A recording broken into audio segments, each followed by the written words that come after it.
A very good morning to all of you दोस्तों। भूगोल के इस 30वें दिन में हम आपका स्वागत करते हैं, जिसमें एक नया चैप्टर लेकर आए हैं, रिवर एंड ड्रेनेज। ठीक है, तो ये क्वेश्चन इंपॉर्टेंट है सारे के सारे यहाँ पे, और ये चैप्टर भी इंपॉर्टेंट है क्योंकि अगर आप तैयारी कर रहे हैं एनटीपीसी आरआरबी की, तो आपके लिए यहाँ से क्वेश्चन बनना बहुत ही अनिवार्य है, और यहाँ से क्वेश्चन बने हैं एग्जाम में। तो कौन कौन से क्वेश्चन आते हैं ऐसे पे बताऊंगा।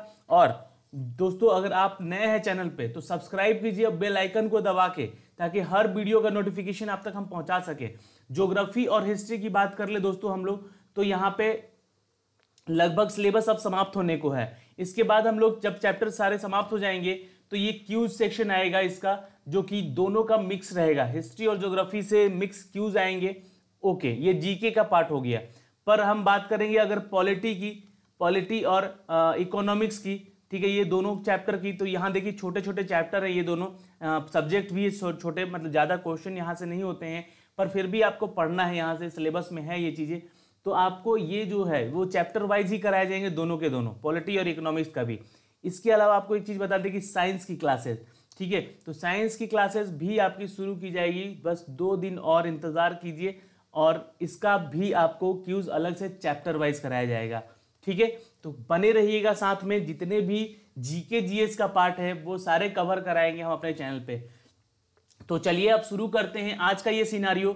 हम लेकर चलते हैं पहले प्रश्न की तरफ आपको, और ये क्वेश्चन नंबर 1 क्या कहता है कि इनमें से कौन सी नदी है जो कि अरब सागर में अपना पानी नहीं छोड़ती है। ठीक है, तो ये क्वेश्चन ध्यान दीजिएगा, नहीं छोड़ती है, इंपॉर्टेंट है ये बातें। यहाँ पे टीसीएस पैटर्न का क्वेश्चन है ये, और ये क्वेश्चन ऐसे ही पूछे जाएंगे आपसे। तो यहाँ पे आंसर नोट कीजिएगा, इट्स अ डी महानदी। क्यों? क्योंकि ये जो नर्मदा है, तापी है और माही नदी है, ये तीनों नदियां जो है जाके आपको अरब सागर में ही मिलती हैं। ठीक है, अब देखिए तापी से याद रखिएगा एक नदी है ताप्ती। ठीक है, नॉट तापी पर ताप्ती। ठीक है, ताप्ती नदी कहाँ की नदी है? तो ये मध्य प्रदेश की नदी है, याद रखिएगा। और ये कहाँ से निकली है मध्य प्रदेश के? तो बैतूल एरिया से। तो ये सारे क्वेश्चन देखिए ध्यान रखिएगा क्योंकि क्वेश्चन पूछेगा। और ये लगभग 724 किलोमीटर जो है नर्मदा नदी के साथ समानांतर बहती है।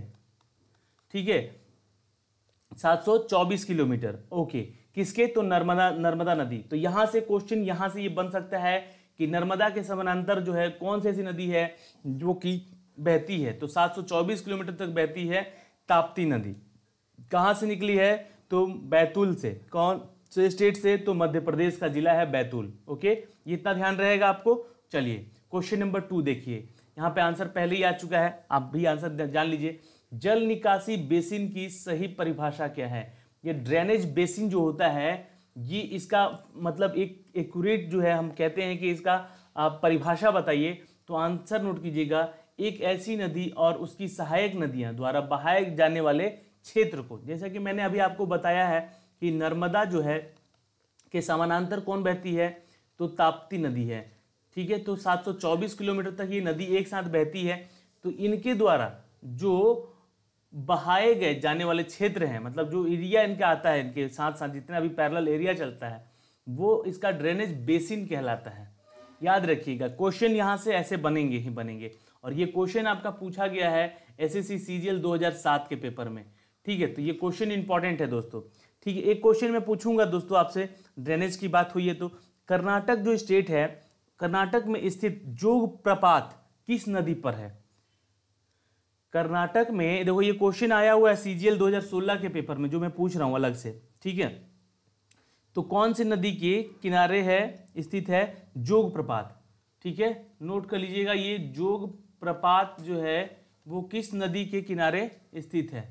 तो आंसर नोट कीजिएगा दोस्तों, यहाँ पे आंसर है ए, यहाँ पे माफ कीजिएगा, आंसर है इसका कावेरी नदी। ठीक है, तो कावेरी नदी जो है ये है आपका आंसर, जो कि जोग प्रपात के किनारे, यहाँ पे ये जोग प्रपात है जो कावेरी नदी के किनारे स्थित है।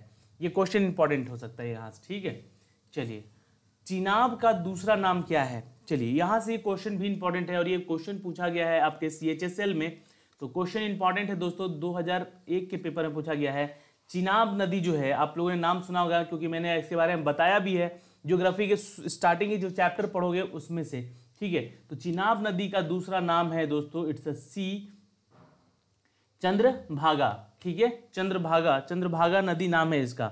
और एक क्वेश्चन मैं आपसे ये भी पूछूंगा दोस्तों कि अगर आप देखिए, क्वेश्चन सारे इंपॉर्टेंट है दोस्तों, ये सारे के सारे इंपॉर्टेंट क्वेश्चन आपको पढ़ने होंगे, क्योंकि अगर आप लोगों ने क्वेश्चन नहीं देखे ऐसे तो आपको प्रॉब्लम हो सकती है, ठीक है, क्योंकि छोटे छोटे क्वेश्चन होते हैं, कब आए रहते हैं, किस ईयर में रहते हैं, ये सारी चीज़ें बताते हैं, पर छूटेगा क्वेश्चन तो ये दिक्कत हो जाएगा। इसलिए मैं ऐसे क्वेश्चन भी लेकर आता हूँ कि ईजी भी हो और आपको जल्द से जल्द याद भी हो सके, ठीक है।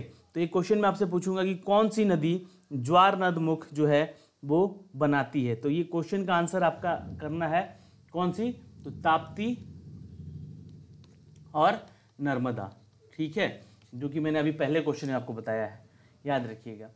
किस ग्लेशियर नदी की से गंगा की उत्पत्ति हुई है, आंसर नोट कीजिएगा, बहुत इंपॉर्टेंट क्वेश्चन है। किस ग्लेशियर नदी से, ठीक है, गंगा की उत्पत्ति हुई है। गंगा की उत्पत्ति कहाँ से हुई है, तो याद रखिएगा, it's a Gangotri glacier. Note कर लीजिएगा दोस्तों, ये क्वेश्चन आया हुआ है एग्जाम में बहुत बार।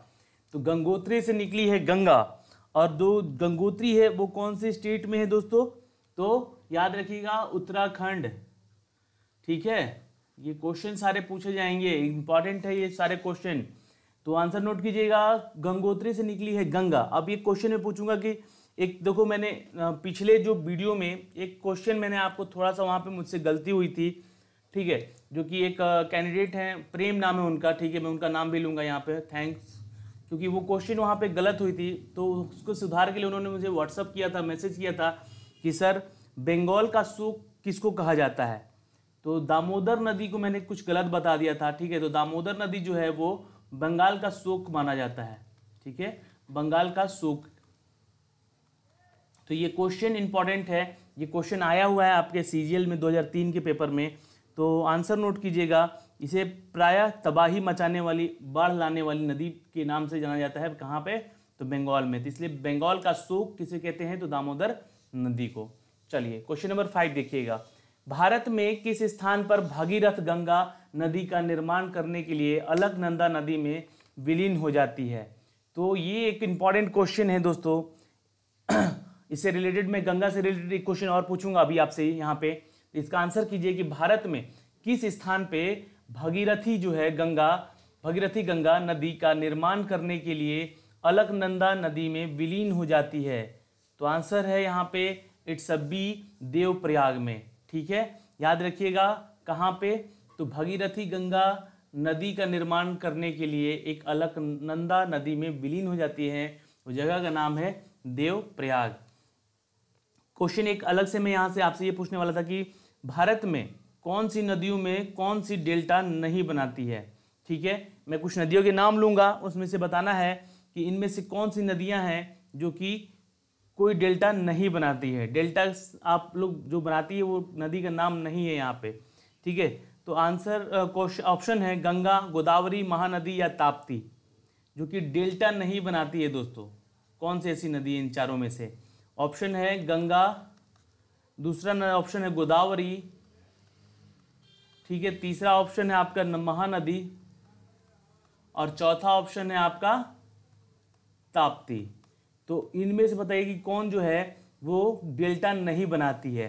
तो आंसर नोट कीजिएगा, ये है ताप्ती नदी। जी हाँ, भारत में नर्मदा और ताप्ती पश्चिम की ओर बहने वाली नदियां हैं जो कि अरब सागर में जाके गिरती हैं, ठीक है। और जो नदी अरब सागर में गिरती है वो अधिकांशतः डेल्टा नहीं बनाती है।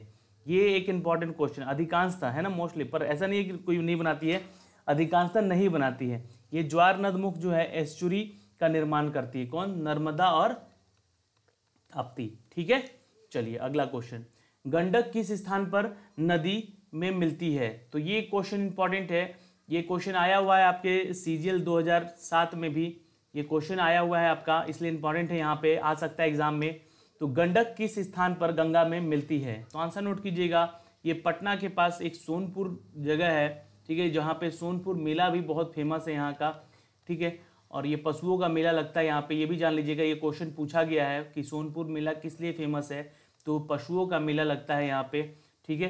तो यहाँ पे आंसर है दोस्तों, पटना के पास सोनपुर है, वहाँ पे गंडक नदी जो है गंगा में जाके मिलती है, ठीक है। ये आगे क्वेश्चन याद रहेगा आपको।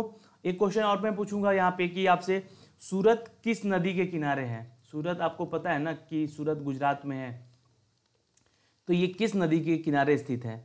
ऑप्शन में देना चाहूंगा आपको ताप्ती, दूसरा ऑप्शन है महानदी, और तीसरा ऑप्शन है भीमा, और चौथा ऑप्शन है गोदावरी। तो सूरत जो है दोस्तों ये स्थित है ताप्ती। ठीक है, याद रहेगा, ये पश्चिम की ओर बहने वाली नदियां हैं और पश्चिम में है अपना सूरत गुजरात। ठीक है, तो याद रखिएगा, क्वेश्चन इंपॉर्टेंट है, आ सकता है एग्जाम में। एक क्वेश्चन है अगला हमारा है कि दक्षिण गंगा किस नदी को लोकप्रिय कहता है? तो दक्षिण गंगा के नाम से जानी जाने वाली कौन सी नदी है? तो गोदावरी, महानदी, पेरियार या सिवाहा? तो आंसर नोट कीजिएगा, इट्स अ गोदावरी। जी हाँ, गोदावरी नदी को दक्षिण का गंगा कहा जाता है। ये अभी तक का सबसे महत्वपूर्ण प्रश्न है। दक्षिण की गंगा कहे जाने वाली नदी है कौन? तो गोदावरी, याद रखिएगा। और रिफ्ट घाटी से होकर बहने वाली एक नदी का नाम बताइए। रिफ्ट घाटी से बहने वाली एक नदी का नाम बताइए। तो आंसर यहाँ पे लिखिएगा ताप्ती। ठीक है, कि रिफ्ट घाटी कहाँ है? तो ताप्ती जो नदी है वो सतपुड़ा और अजंता श्रेणी के बीच से दर्रा बना के घाटी से होकर गुजरती है, जो कि ताप्ती नदी पश्चिम की ओर से बहने वाली एक नदी है और काकरा पार और उकाई बांध ताप्ती नदी पर स्थित है। तो ये एक इम्पॉर्टेंट क्वेश्चन बन सकता है आपके एग्जाम के पॉइंट ऑफ व्यू से, तो हो सकता है कि पूछा जाएगा आपसे, तो याद रखिएगा।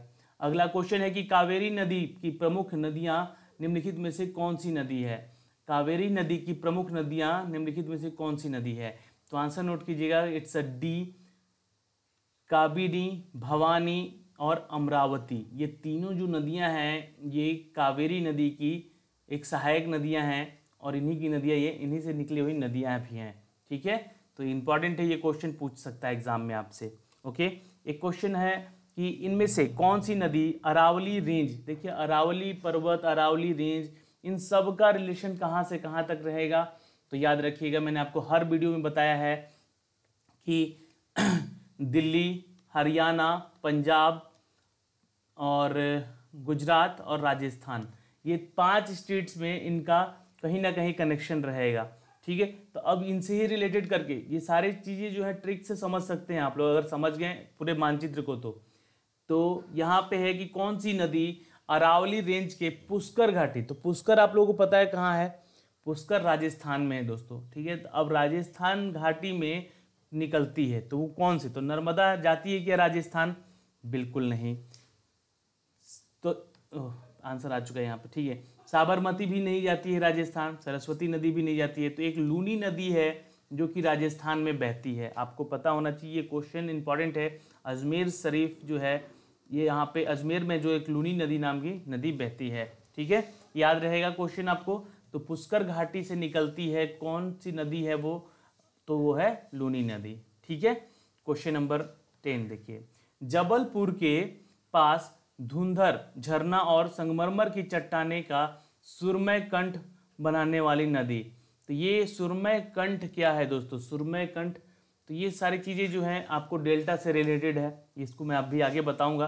तो जबलपुर के पास धुंधर झरना और संगमरमर की चट्टानों से बनने वाले जो है एरिया, उसको कहते हैं, उसका उस नदी का है कहना है नर्मदा नदी। ठीक है, देखिए नर्मदा जो है वो मध्य प्रदेश से निकली हुई नदी ही है और ये गुजरात होते हुए अरब सागर को जाकर मिलती है।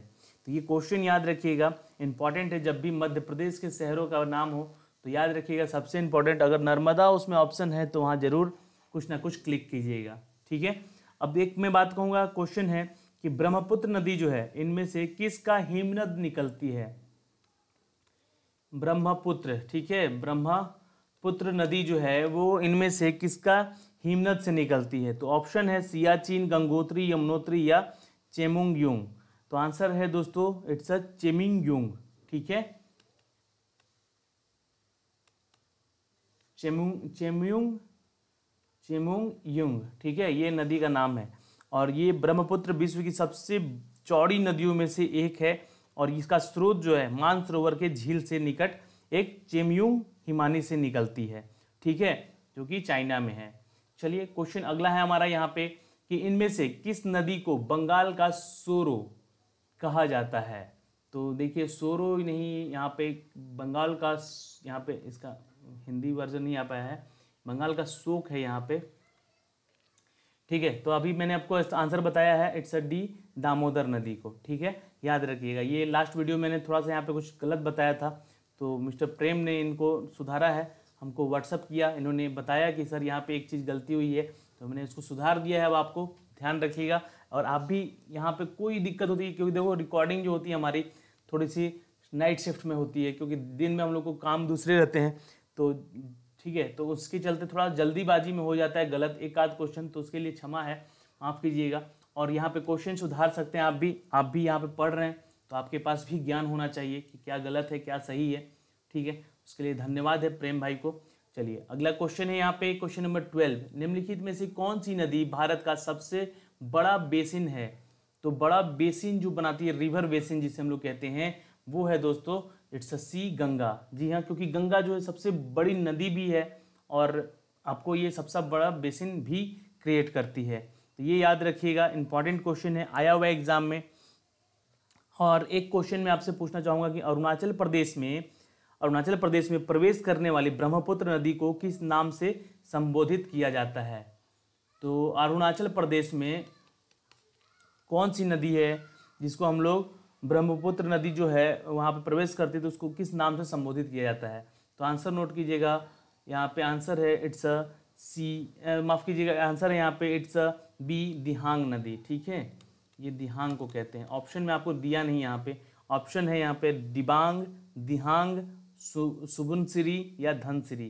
तो ये है आंसर दोस्तों, दिहांग। ठीक है, दिहांग नदी के नाम से जाना जाता है कौन? तो ब्रह्मपुत्र। क्वेश्चन नंबर 13 देखिएगा दोस्तों, एशिया का सबसे बड़ा ताजे पानी का झील वुलर झील किस राज्य में स्थित है? आंसर है it's a D, Jammu Kashmir में। वुलर झील जो है जम्मू कश्मीर में बहुत खूबसूरत है, यहाँ की वादियाँ और ये झील भी बहुत सुंदर है। ठीक है, तो कभी जाइए जम्मू कश्मीर तो जरूर यहाँ पे जानिए घूमने को। ठीक है, अब मैं क्वेश्चन यहाँ से आपसे एक पूछूंगा दोस्तों कि क्वेश्चन क्या है कि रिहंद बांध जो है किस नदी की सहायक नदी पर बनाया गया है? ये क्वेश्चन बहुत बार पूछा गया है। ठीक है, तो रिहंद बांध जो है वो किस नदी के सहायक नदी पर बनाया गया है? तो आंसर कीजिएगा यहाँ पे दोस्तों, सोन पे। सोन नदी जो है वो आपको बता दें कि रिहंद बांध सोन नदी के ऊपर बनाया गया है, जो कि भारत के उत्तर प्रदेश राज्य में स्थित है, और साथ में यह गोविंद पंत सागर का एक कृत्रिम झील भी निर्माण करता है, जो कि सोन नदी अमरकंटक के पहाड़ से निकली हुई है, तथा रिहंद और कुहंड सोन के सहायक नदियां हैं। ठीक है, याद रखिएगा, रिहंद और कुहंड जो है वो सोन की सहायक नदियां हैं, और जो सोन है पटना के पश्चिम मनेर में जाके गंगा नदी में मिलती है। तो ये क्वेश्चन इंपॉर्टेंट है, और ये सोन नदी जो है ये सबसे चौड़ी जो इसका क्षेत्र, चौड़ा जो क्षेत्र है वो है बिहार के डेहरी ऑन सोन एरिया में। ठीक है, याद रखिएगा, ये क्वेश्चन इंपॉर्टेंट है, और ये जो एरिया है ये हम इस क्षेत्र से बिलोंग करते हैं, इसलिए आपको इसके बारे में बता रहे हैं। ठीक है, अगला क्वेश्चन है कि नर्मदा नदी का उद्गम निम्नलिखित में से कौन सा है? तो नर्मदा नदी का उद्गम जो है दोस्तों ये स्थित है सी, अमरकंटक से। मैंने अभी आपको बताया अमरकंटक से जो है कौन कौन सी नदियाँ निकली हैं, तो एक सोन हो गया, ठीक है, और सोन की सहायक नदियाँ जो हैं रिहंद और कुहंद। ठीक है, रिहंद और कुहंद ये दोनों जो हैं ये नदियाँ इसके सहायक हैं। अमरकंटक निकली है, नर्मदा भी निकली है। ठीक है, तो ये इंपॉर्टेंट क्वेश्चन है।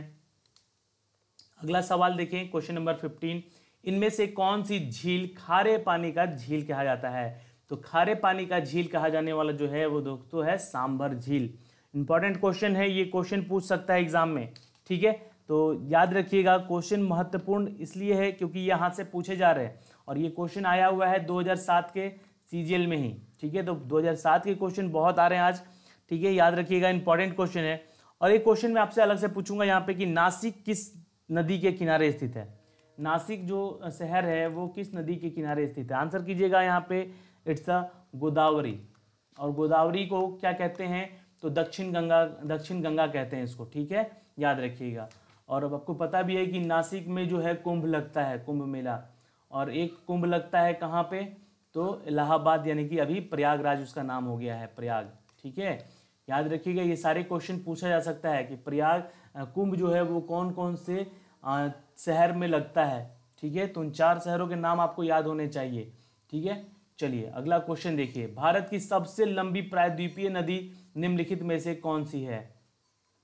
तो भारत की सबसे प्रायद्वीपीय, अब मैंने आपको द्वीपीय प्रायद्वीपीय नदी बारे में बताया था कि किसको प्रायद्वीपीय और द्वीपीय नदी कहते हैं, तो उस वीडियो को देखिएगा आप लोग। देखिए ज्योग्राफी का जितना सेशन अभी हुआ है उन सबको एक बार एटलीस्ट आपको पढ़ना पड़ेगा। ठीक है, ध्यान से देखना पड़ेगा, क्योंकि बहुत सारी छोटी छोटी चीज़ें हैं जो कि मैंने आपको वीडियोस में बताई हैं जो कि पीडीएफ में नहीं मिलती है, इसलिए वीडियोस का देखना इंपॉर्टेंट है। तो आंसर नोट कीजिएगा दोस्तों, यहाँ पे जो भारत की सबसे प्रायद्वीपीय नदी है वो कौन सी है दोस्तों, तो यहाँ पे आंसर नोट कीजिएगा। यहाँ पे दोस्तों आंसर है आपका सी, गोदावरी। ठीक है, आंसर नोट कीजिएगा, आंसर है यहाँ पे सी। देखिए मिस्टेक हो गया, यहाँ पे आंसर नहीं लिख पाया हूँ, और यहाँ पे आंसर सी होगा। सबसे लंबी प्रायद्वीपीय नदी के नाम से जाना जाता है गोदावरी। क्वेश्चन एक और मैं पूछूंगा कि सांभर लवन झील का नाम सुना क्या आपने, सांभर लवन झील, तो इसका झील का नाम कहाँ स्थित है ये आपको बताना है। तो सांभर लवन झील के बारे में थोड़ी देर पहले डिस्कस कर रहे थे, वहाँ आंसर है दोस्तों राजस्थान। ठीक है, तो नोट कर लीजिएगा, राजस्थान है इसका आंसर। और इसके बारे में अगला क्वेश्चन लेकर आऊँगा अगले वीडियोज़ में। ठीक है, झीलों के बारे में भी तो क्वेश्चन यहाँ से इंपॉर्टेंट है सारे के सारे।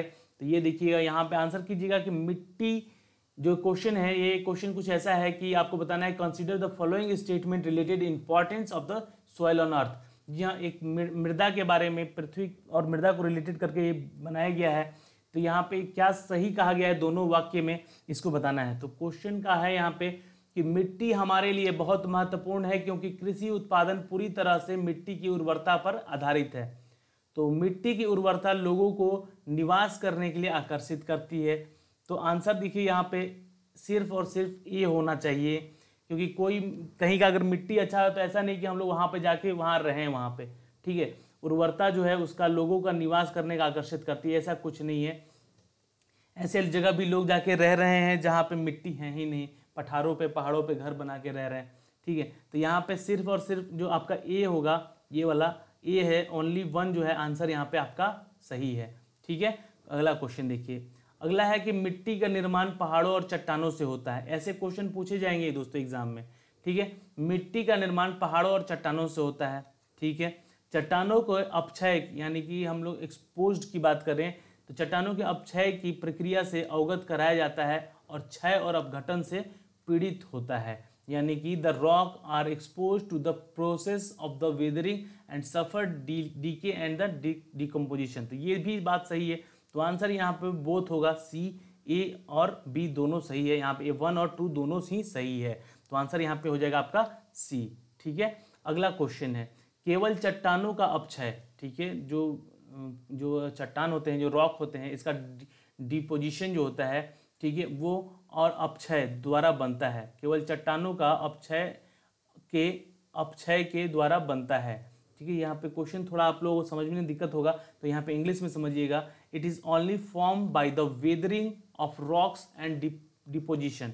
और दूसरा है कि most important climate factor is seasonal rainfall and temperature. तो देखिए यहाँ पे दोनों, आई थिंक मुझे नहीं लगता है कि यहाँ पे बातें सही कही गई हैं। ठीक है, तो आंसर यहाँ पे डी होना चाहिए, क्योंकि ये जो चट्टान होते हैं ये वेदर के चलते, ठीक है, इनका अपक्षय होता है। ऐसा ठीक है होता है, पर होता है कि नदियों पहाड़ों से गिरने के बाद भी इनका अपक्षय होता है, डिपोजिशन होता है। तो ये भी अब बातें अगर यहाँ पे लिखी गई रहती तो ये शायद सच होता। पर दूसरा यहाँ पे स्टेटमेंट है कि सबसे महत्वपूर्ण जलवायु कारक होता है मौसमी वर्षा और तापमान के लिए। तो सबसे महत्वपूर्ण जलवायु कारक होता है। तो ये क्वेश्चन देखिए यहाँ पे, ये जो सेकंड है ये सही लग रहा है यहाँ पे, तो ओनली 2 होना चाहिए आंसर। ठीक है, नाइदर में नहीं जाऊँगा मैं। ठीक है, तो आंसर यहाँ पे बी होगा दोस्तों, नोट कर लीजिएगा। और लास्ट क्वेश्चन है यहाँ पे कि सतलज गंगा जो है बेसिन में जलोढ़ मिट्टी का सबसे बड़ा स्थानिक एक बेसिन है। और दूसरा है कि ये फास्फोरस के समृद्ध होते हैं, लेकिन ऊपरी गंगा के पोटास खराब दो अलग अलग प्रकार के मिट्टी बनाती है। तो आंसर नोट कीजिएगा, इट्स बोथ आर करेक्ट। ठीक है, सी आंसर यहाँ पे सही होगा। सतलज गंगा जो है ये एक बेसिन बनाती है, कहाँ पे इसका, तो जलोढ़ मिट्टी का सबसे बड़ा स्थानिक बेसिन होता है। तो ये क्वेश्चन आया हुआ है एग्जाम में दोस्तों, तो ये पूछा जा सकता है आपसे भी। और यहाँ पे ये तीनों क्वेश्चन का आंसर मैं दे दूंगा PDF में आपको, ठीक है। तो यहाँ पे आंसर इसका बोथ होगा 1 और 2, ठीक है, याद रखिएगा। चलिए, तो आज के इस सिनारियो में ये पूरे क्यूज का जितना भी सार था वो आप तक हम लोगों ने पहुँचाया है। अगर कोई इसमें गलती होती है, ठीक है, तो उसके लिए आप लोग कमेंट कर सकते हैं, व्हाट्सअप कर सकते हैं, और व्हाट्सअप नहीं है तो टेलीग्राम यूज़ कीजिए। टेलीग्राम पे इसका PDF शेयर किया जाता है। और जो भी मेरे भाई बंधु चैनल पे नए हैं उनको रिक्वेस्ट है कि वीडियो अगर अच्छा लग रहा हो तो लाइक कीजिएगा, शेयर कीजिएगा वीडियो को उन विद्यार्थियों तक जो कि इसके लिए घर बैठे अपनी पढ़ाई की तैयारी कर रहे हैं। चलिए, बाय बाय, टेक केयर, ध्यान रखिएगा अपना।